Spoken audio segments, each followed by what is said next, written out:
Olá, amados de Deus. É sempre uma alegria estar em contato de novo com vocês através do nosso programa. Você sabe que o nosso objetivo aqui é anunciar o Evangelho de Deus, o Evangelho das insondáveis riquezas de Cristo, o Deus que se fez carne, que se fez gente, que habitou entre nós e que por sua graça Ele vem habitar em nós. Os links estão aí na tela da sua TV e youtube.com/piblondrina1 e facebook.com/programa Café e Fé, tudo junto. Você pode ser um aliado nosso. Nós contamos com a sua participação, com a sua colaboração, para que esse programa se mantenha, e contamos com as orações, divulgação, a fim de que ele alcance um público cada vez maior. Você é parceiro e nós contamos com a sua participação. O que é salvação? Indagou-me uma jovem. Você fala de salvação, que eu preciso ser salva. Eu gostaria de saber o que isto quer dizer de verdade. Vocês evangélicos falam muito de salvação, salvação, salvação, mas eu não sei o que é, nem me sinto perdida. E aí teve aquele momento de risos, mais risos. Enquanto ela falava, eu buscava uma forma de explicar e me veio a ideia de comparar a salvação com um estado de dependência. Me ocorreu falar um pouco da ideia de dependência econômica. Imagine a criação do ser humano. Ele foi criado para viver em dependência com Deus.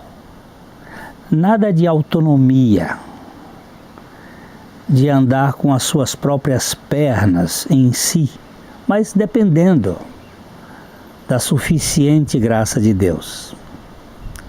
A criatura e o Criador viveriam em uma íntima relação, em que a criatura dependeria sempre, em tudo, do Criador.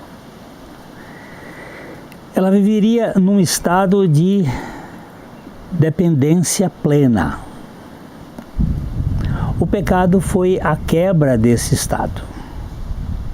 A criatura foi tomada por um rompante de independência e rompeu com a relação para viver por conta própria, andar como ela achasse que deveria andar. Autonomia. O pecado é a presunção de independência do ser humano. Ele acha que pode viver ao seu bel prazer, com a sua própria agenda, viver como ele quer viver. Só que a partir deste rompimento, a sua vida passou a perder energia. Existe alguma coisa que faz com que o homem seja consumido. A lei da entropia, a perda energética da matéria, faz com que o ser humano vá se desgastando. A vida vai se desgastando aos poucos, pois a criatura tem que providenciar todas as formas de suprimento e o cansaço lhe consome. Vai se tornando cada vez menos competente. E tem algo que se chama morte no final do túnel, com a falência total. Esta morte põe fim àquilo que nós achávamos que seria a nossa independência, que nós poderíamos nos dirigir por nós mesmos. Tanto é que o jovem, ele sente menos isto, porque ele tem muita força, tem muita saúde, e isto é mais visto na velhice. Todavia, como a morte ela é muito democrática, ela pega a criança e o velho, ela deixa uma dúvida na cabeça do pensante. Imaginemos agora a questão de termos uma falência econômica. Vamos pensar num sujeito pobre, que vive totalmente na dependência de alguém muito rico. Tudo que ele precisa, tudo que ele necessita, vem das mãos deste milionário. Ele é quem supre todas as necessidades, ele é quem dá tudo para a pessoa. E ele vive nesta realidade de dependência deste rico. Mas aquele paupérrimo acha isto muito humilhante e sai da chancela do ricaço e monta o seu próprio negócio. Ele que era um filial daquela pessoa que dependia dele, agora quer agir por conta própria.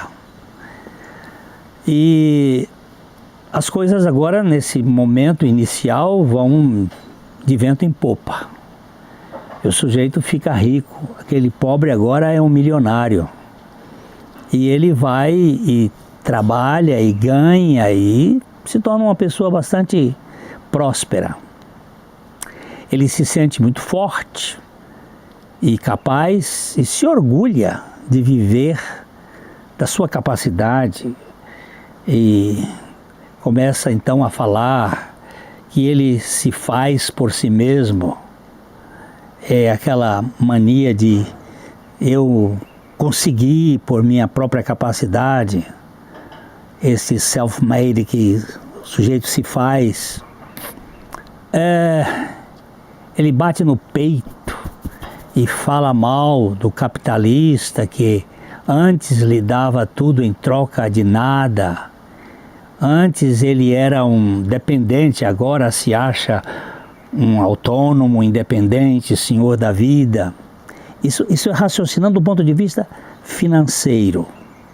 Aquele magnata não queria coisa alguma do pobre, apenas buscava se relacionar com ele por pura amizade, por uma questão de afeto, de amor, que é uma coisa que nós precisamos ganhar, essa dimensão do amor. Ele, naquele momento, ela me interrompe e diz: o que tem isto a ver com a salvação? O que você quer falar de falência econômica com salvação? Calma, deixa eu continuar com o argumento. Eu estou fazendo apenas uma comparação de que a salvação é algo semelhante ao que eu vou anunciar aqui. O milionário gostava do sujeito pobre sem qualquer interesse. Ele o gostava por causa de um amor sem troca, um amor que não negocia. Quando a gente ama um filho e ama o filho de verdade, você não ama o filho porque ele é bom ou ruim, você ama o filho. E aqui é alguma coisa assim, este milionário gostava daquele cara, gostava e queria suprir tudo para ele. O problema é que no mundo dos negócios, há muita concorrência e aquele nosso novel empresário faliu de verdade. Foi para a bancarrota, caiu na miséria.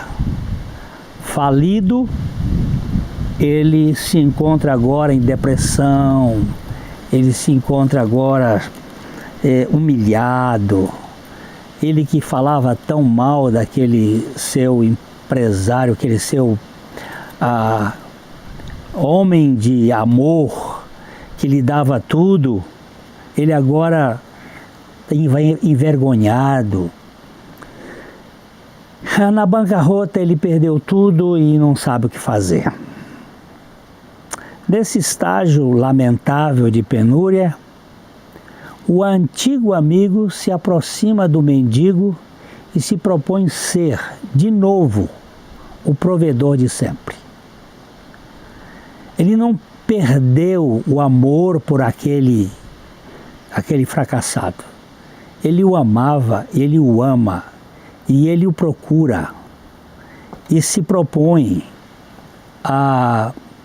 oferece ao falido o suporte permanente para que o pobre viva na suficiência dos seus recursos, para que ele não extraia de si mesmo a competência da sua subsistência, mas isto vem dele, do seu amigo rico.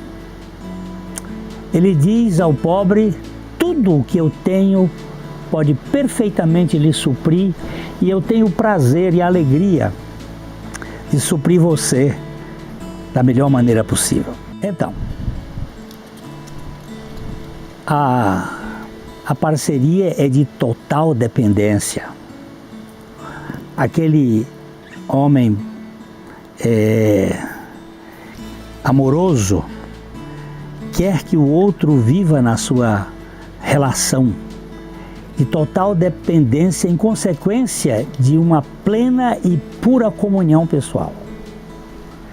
Ele só quer ter a amizade com o carente.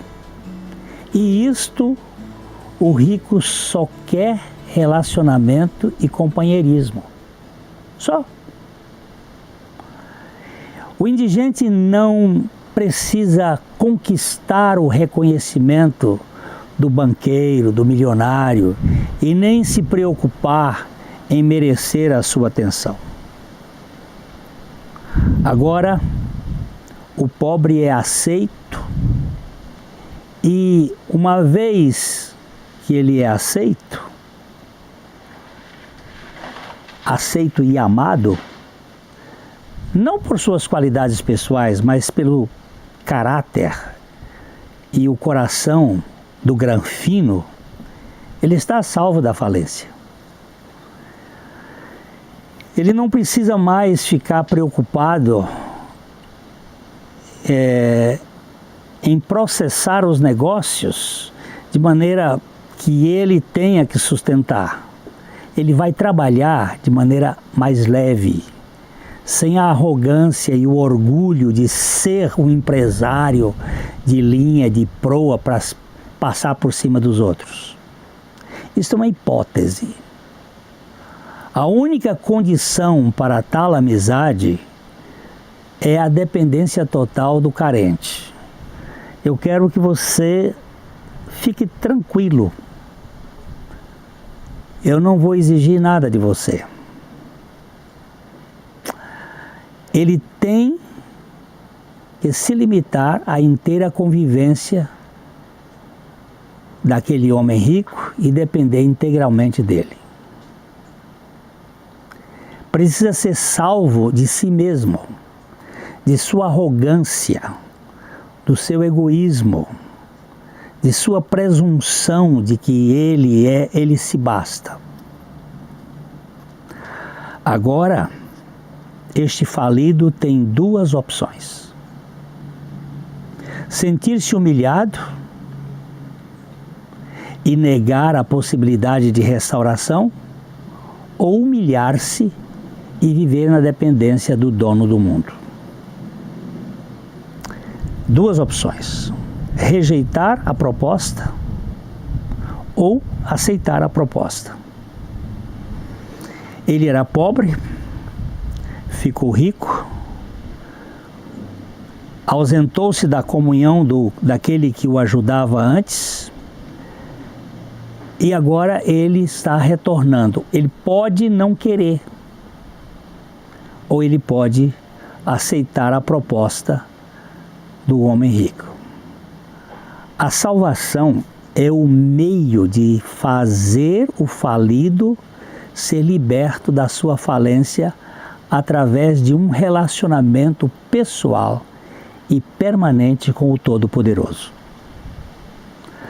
A salvação é a maneira de sermos libertos de nós mesmos, da nossa arrogância, da nossa presunção, do nosso egoísmo, da nossa soberba. Isso faz parte da natureza humana e nós precisamos ser salvos. O pecado é independência de Deus. Não se trata do desempenho do necessitado para sair-se bem na vida, mas da suficiência do Salvador para suprir as suas carências mais profundas. Não é uma questão religiosa de mudança de sistema, é uma questão espiritual de mudança de confiança. O pecador confia em si mesmo, a sua autoestima, a sua necessidade de se conduzir por si próprio. O salvo, ele depende da suficiência do alto, da suficiência de Deus, de um amor incondicional, de um amor que ultrapassa as nossas negociatas. Não tem negociata. A questão vital é da comunhão pessoal com o magnânimo, com aquele Deus Todo-Poderoso que nos liberta de nós mesmos. E aí? Você não se salva de sua falência moral e existencial. Você é salva pela graça de Cristo de sua autoconfiança. O seu problema existencial é o seu problema. E o meu problema existencial é o meu problema. Nós precisamos ser salvos de nós mesmos. Eu preciso ser salvo, antes de tudo, de mim. Eu sou a causa da minha falta de sentido. Eu estou buscando sentido num ser que é mortal, um ser que é arrogante e que ele não tem sentido em si mesmo. Eu preciso da libertação da minha própria natureza. É isso que eu entendo como salvação. Não são os outros que me infelicitam a jornada.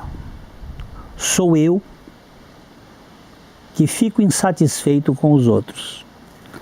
Nós costumamos culpar as outras pessoas, mas o problema não está necessariamente no outro, mas em mim, que sou um eterno insatisfeito. Salvar-me é impossível, então eu clamo: salva-me, Senhor, de mim mesmo. Salva-me do controle dos outros também, para que eu não viva dependendo dos outros. Existem 3 tipos aqui de pessoas: os autônomos, os heterônomos e os teônomos. Autônomos são aqueles que têm a si mesmo como a lei, autônomos. Eles são a lei. Heterônomos, quando o outro ou os outros são a lei. Eu não vivo por mim, vivo pela opinião do outro. E teônomo é aquele que vive na dependência de Deus. No Salmo 6, no verso 4, o salmista clama: volta-te, Senhor, e livra a minha alma. Salva-me por tua graça. Nós precisamos ser salvos de nós mesmos. Então, a salvação implica na encarnação de Jesus Cristo neste mundo. Ele veio a essa terra, ele assumiu a nossa causa, ele morreu a nossa morte, ele ressuscitou para nos dar a vida dele, a fim de que nós pudéssemos ser salvos de nós mesmos. É isto que é a proposta do Evangelho. Não é você sair de uma igreja e entrar noutra. Isso pode simplesmente acontecer como a cobra que muda de pele de vez em quando. Você muda só o exterior, ou muda só as suas convenções e os seus comportamentos, mas não muda o seu coração. A sua alma continua sendo uma alma irritante e irritável, provocante e provocada, uma alma adoecida. Salva-me, Senhor, de mim mesmo. Nossa proposta aqui é anunciar o Evangelho de Cristo Jesus. E o Evangelho tem a ver com isto. A morte de Jesus foi a minha morte. Eu precisava morrer. E ele morreu e me incluiu no seu corpo. Aquela morte foi coletiva. Assim como o pecado de Adão é um pecado coletivo, a morte de Jesus é em favor de todos aqueles que creem. Quando eu creio nesta verdade, eu experimento esta realidade. É isso que me torna uma nova criatura em Cristo Jesus. Nós gostaríamos que você ponderasse neste ponto. Se alguém, diz a palavra de Deus, está em Cristo, é uma nova criação. As coisas antigas já passaram. Eis que tudo foi feito novo. 2 Coríntios 5,17. Se alguém estiver em Cristo, não é se alguém estiver na igreja batista, ou na igreja católica, ou na igreja esta ou aquela, mas se estiver em Cristo, é uma nova criação. Que Deus nos conceda a graça de crermos na palavra. A palavra de Deus é o fundamento, é o pano de fundo e também o nosso tapete, onde nós podemos depender do Senhor. O Evangelho das insondáveis riquezas de Cristo tem a ver com esta realidade. Salvo de mim por meio de Cristo. O Senhor Jesus veio buscar e salvar o que se havia perdido. E eu estou nessa fila, por isso entreguei a minha vida a Ele. Criei na minha morte juntamente com Ele. Criei que a ressurreição é o pano que me dá segurança, é o fundo da minha realidade espiritual. E agora eu posso viver na dependência dEle. Paulo diz assim: eu estou crucificado com Cristo e vivo não mais eu, mas Cristo vive em mim. E a vida que agora vivo na carne, vivo-a pela fé do Filho de Deus, que me amou e a si mesmo se entregou por mim. Gálatas capítulo 2, versos 19 e 20. Eu falo isso de coração para coração. Que Deus lhe dê e nos dê a certeza da nossa salvação. Um grande abraço.